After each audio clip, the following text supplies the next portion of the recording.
Not that I think people are going to do the right thing and face evil and be ready to die, but these pictures represent when Lucifer was cast out of heaven.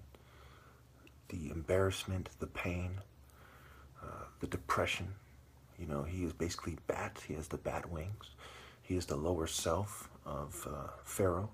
When Narmer united the land is probably the most logical point of Lucifer being cast out. And at that point, the cults basically spread their ideas and collaborated with each other. They're pretty much, ancient globalist cults. And they decided to make everybody evil and worldly and to put on a show, the Greek tragedies. The show must continue. The game of life. It's a show, it's a game, it's acting, it's emulating, it's mimicking, it's Saturn, it's role reversal. And of course, this leads to his stage as covering up the light for everyone, as part of the show, the lighting, the gassing, right? And so on. The image, right? The e-game, right? The game, backwards, e-mage, image, okay? The game.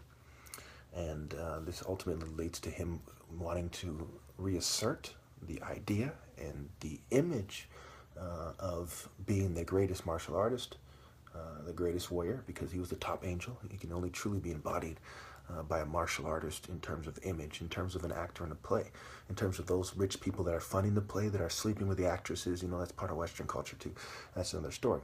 So it leads to him having the big bull kind of idea, which is what Baal is, which is what Bat was on Narmer's palette, where on his apron, and that also goes back to the aprons of Freemasonry.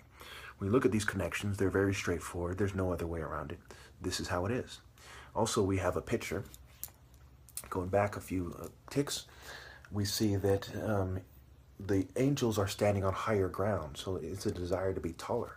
He comes from a people that was smaller, that decides that they want to be taller, and we see this as a recurring theme in the imagery and the depictions and the figures and the statues and so on, Valley of the Kings, and pretty much everywhere you look, pretty much, damn near. In Egypt, where the pharaohs are depicted as taller than the people that they're ruling over, and this, of course, is part of Western culture. We see World of Warcraft and other examples where the peasants, the peons, okay, they're being pissed on, the pecking order, right? Apis, the bull, they are smaller, and they say things in Warcraft 2, for example, "Yes, me lord," and they're sad, okay? This is part of Western culture. Never forget the mirror, mirror on the wall effect. These pretty harlots are not just hero-shunning harlots. They are complicit with the sabotage of people. They keep fat women fat. They keep poor women poor and ugly. They keep, they keep Cinderella down. The women we have in charge are basically like a bunch of rich brats that keep Cinderella down when she otherwise would be more attractive than they are. So at the end of the day, if Cinderella does not rise up and resist this, she deserves to be the pet of the elite.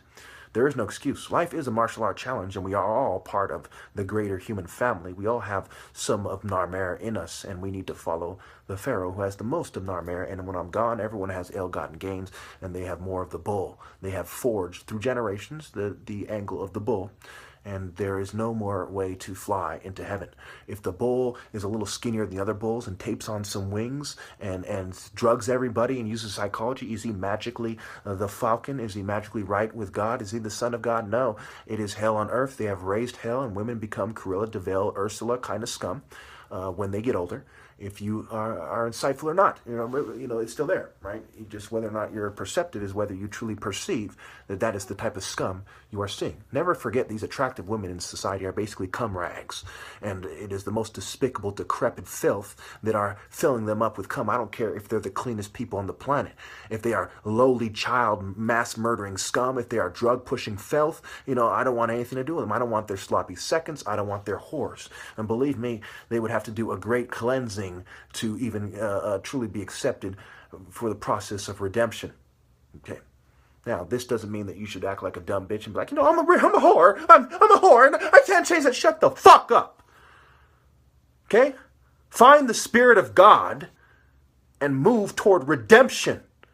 Stop being a Lucifer's little gangster harlot corporate